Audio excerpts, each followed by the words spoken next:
Hello students, welcome to AIMS India online classes. This is a chemistry session. Here we are discussing about the chapter structure of atom. In this session, we are going to see a practice sheet related to this chapter. That is practice sheet 1, which includes completely single correct answer type questions that may contain like conceptual understanding questions even and single correct answer type questions. Okay, let us start the practice sheet.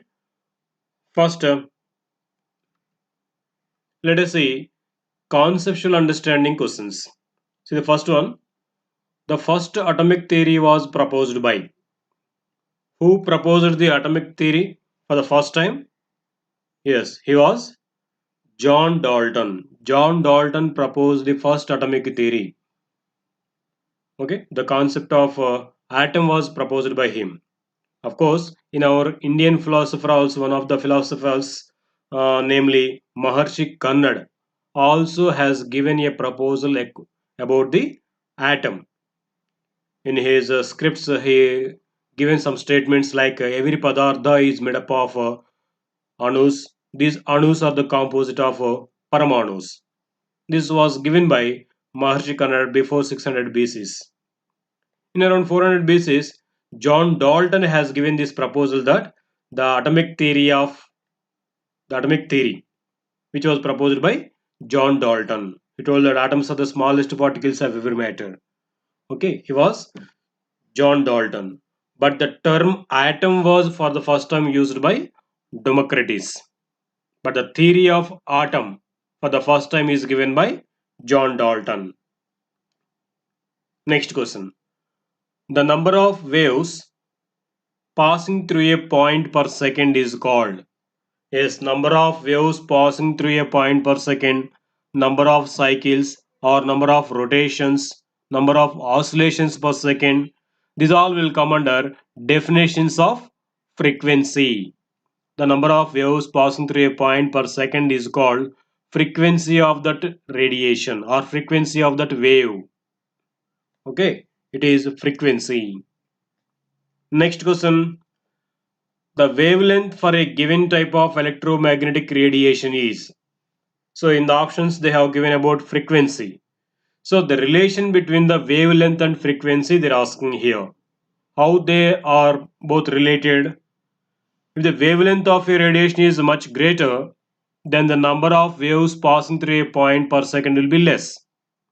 So the frequency of that radiation will be less when if the wavelength is greater. If the wavelength of a wave is very smaller, suppose a wave is having wavelength this much of lengthy wavelength, then if a point is kept in the path of this wave, the number of waves passing through this point per second will be less. If you take another wave with a wave very less wavelength like this, if a point is kept in the path of this wave, then number of waves passing through a point per second will be greater. So from these two examples, what can we understand? If the wavelength is greater, frequency is less. Vice versa. So how these two are related now we can say?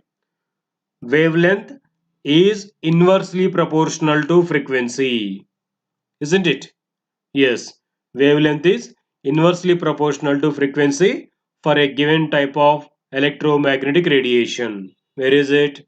In the second option. If you observe fourth option, they have given instead of frequency they mentioned here wave number.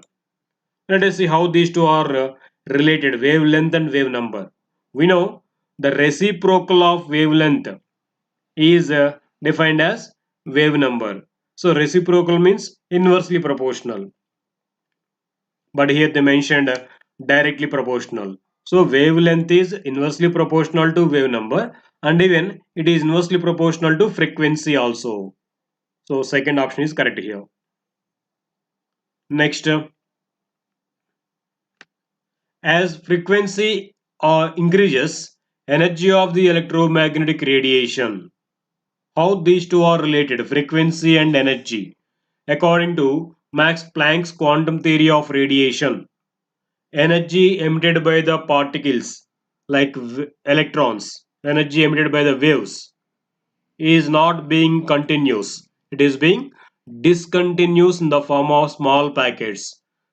Each packet of energy is called quanta.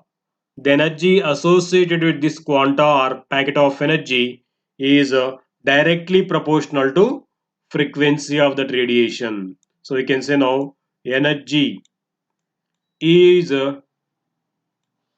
directly proportional to frequency. So if frequency increases, energy of that radiation also increases. So where is the option now? As frequency increases, energy of the electromagnetic radiation increases because energy is directly proportional to frequency of the radiation. Okay, next, quantum theory of radiation was proposed by who proposed quantum theory? Just in the above question we have discussed. Quantum theory of radiation was proposed by Max Planck. What it is stating? Quantum theory states that energy emitted by the particles or waves is not being continuous, it is being discontinuous. This each packet of energy is called quanta. The energy of each packet or quanta is directly proportional to frequency of the emitted radiation. Okay, this was proposed by Max Planck. This quantum theory was proposed by him, Max Planck. Next question. Which of the following relations is correct? See here, some relations are given between the characteristics of electromagnetic radiations. Observe them. Which of those are correct? Identify here. See the first one. Nu is equal to C by lambda. We know wavelength and frequency, nu and lambda are inversely proportional one to another. So we can write it as nu is equal to, or nu is directly proportional to 1 by lambda, or nu is inversely proportional to lambda. So to remove the proportionality here, a constant c is taken. Now it has become nu is equal to c by lambda, where c is the velocity of light, which is equal to velocity of light, which is a constant. So this relation is correct. See the next one. E is equal to h nu. Yes, according to Planck's quantum theory of radiation, E is directly proportional to frequency. Then to remove the proportionality, here also a constant h is taken, which is called as Planck's constant. What is the value of this Planck's constant? 6.625 into 10 to the power of minus 34 joule second. So this relation is also correct between the energy and frequency. Next relation, nu bar, which is called wave number. Wave number is equal to 1 by lambda. It is also correct because we know wavelength is the reciprocal of wave number, or wave number is reciprocal of wavelength. Number of wavelengths per unit centimeter is called wave number. So it is reciprocal of wavelength. This statement or relation is also correct. Now what will be the correct option for this question? All of these three relations are correct. Okay. Next, single correct answer type questions. See the first question here. The value of Max Planck's constant is, just now we told, the Planck's constant H value is 6.625 into 10 to the power of minus 34 joule second. So the value is given here. It is equal to joule second. 6.625 into 10 to the power of minus 34 joule second. And it also can be mentioned in other units as 6.625 into 10 to the power of minus 27 erg second. So it is mentioned in the first option, erg second. Now in the question, if you observe once again, Planck's constant in Celsius units. Out of these two, where the Celsius units are used?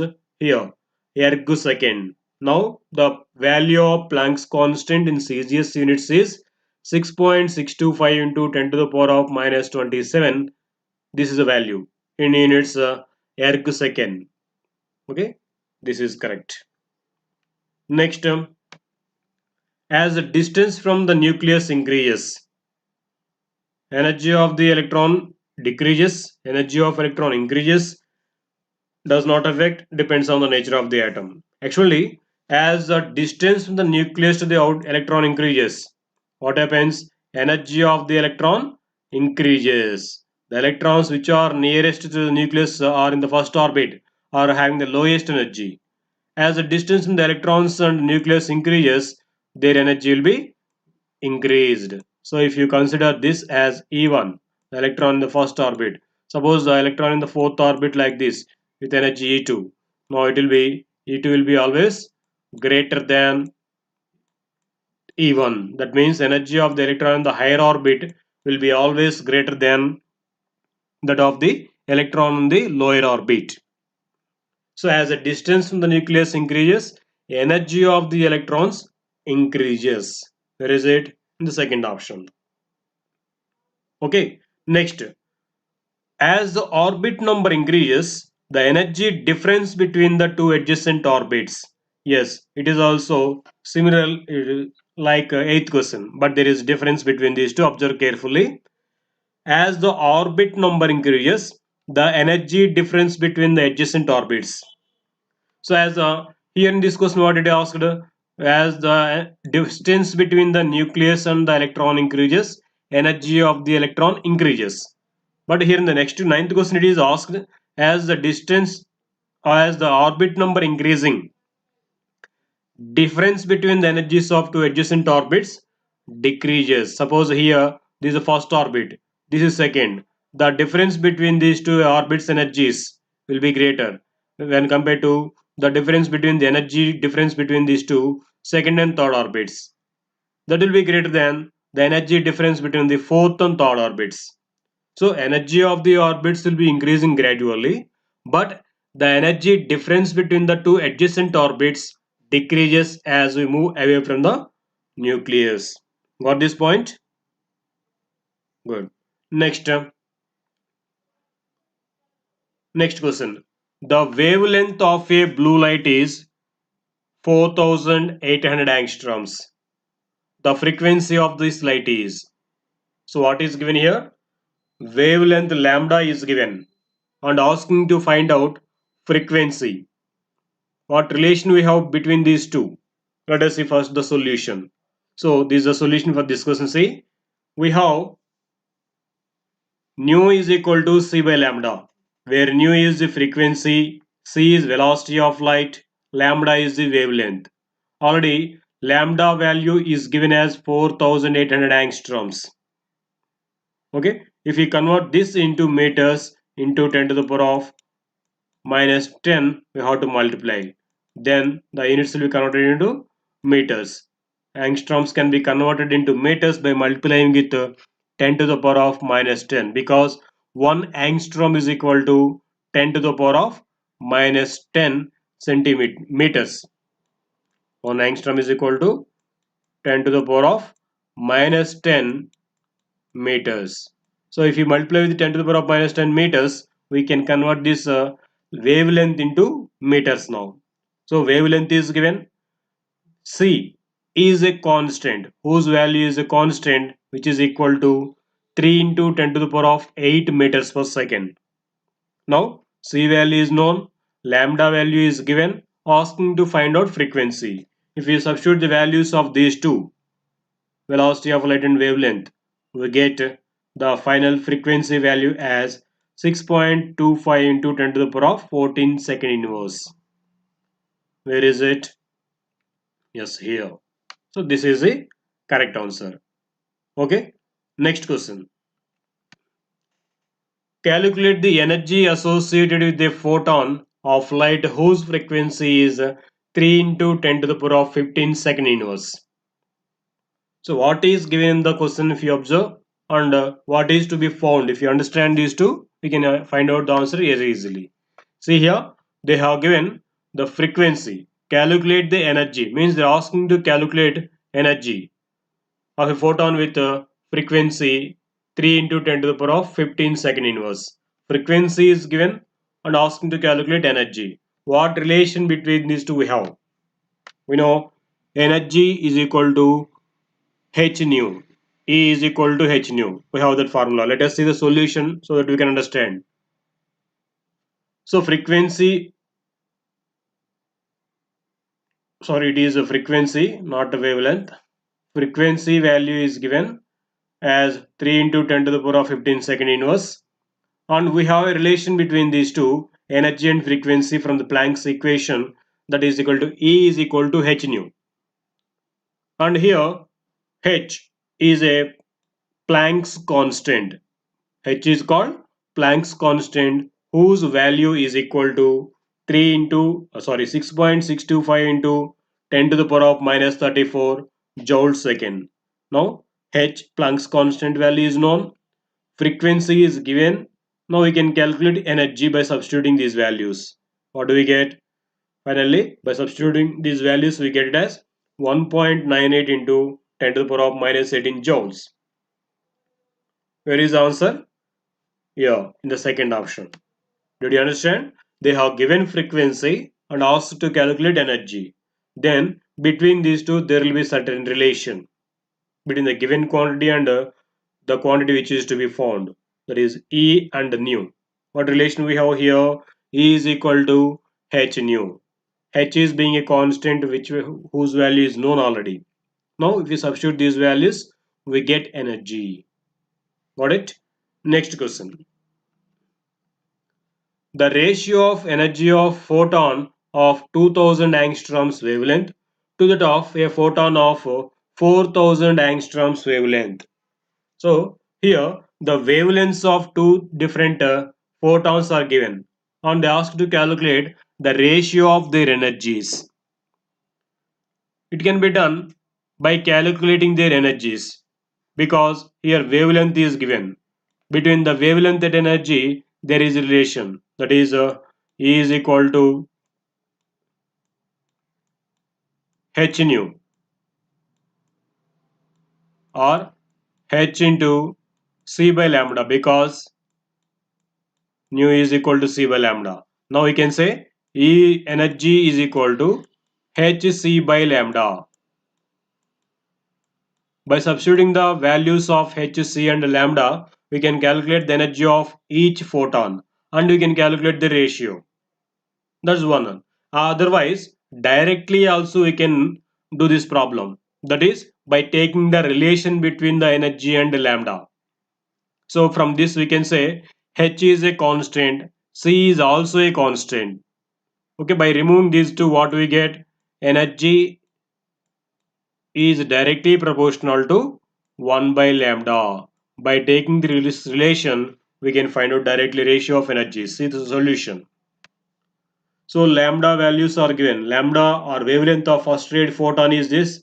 Wavelength of second photon, both are given.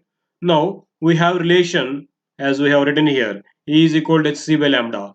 From that we can write E is directly proportional to 1 by lambda, or E1 by E2 is equal to delta 2 by delta 1. So if we substitute these delta values, we get the ratio of their energies as 2 is to 1. Got it? So in this way, the ratio of energies found as 2 is to 1. Where is it? In the fourth option. Got it? So need not to calculate the energies of each photon, and then we can need not to calculate ratio. Directly we can take the ratio of their energies in terms of wavelengths. So it becomes easy here. Okay. Next, calculate the energy associated with the photon of light whose frequency is this. So frequency is given and asked to calculate energy. Already have done some problems like this. What is the relation? E is equal to h nu. So if you substitute the value of frequency, we can find the answer. See the solution. Again, I think we have done once this problem. Okay, no problem. Frequency is given. Asked to calculate energy. Substitute the values. We get it as 1.98 into 10 to the power of minus 18 joules. Where is it? The third option. Next, the electronic configuration of phosphorus is. To know the electronic configuration, first of all, we should know the atomic number of the element. So if you know the atomic number, So we can calculate, we can come to know the number of electrons present in that atom. If no number of electrons, then we can write electronic configuration. So let us come back to the atomic number of phosphorus. What is atomic number of phosphorus? It is 15. It means there will be 15 electrons in the phosphorus. So for 15 electrons, we have to write the configuration. How can we write it? So first we start with the first energy level, 1s2, 2s2, next 2p6, then 3s2. How many electrons finished? 2 plus 2 4 plus 6 10 10 plus 2 12. Totally 15 electrons are there. 3 more electrons are there. So those will be entered into 3p subshell. As we know, 3p subshell contains the 3 orbitals.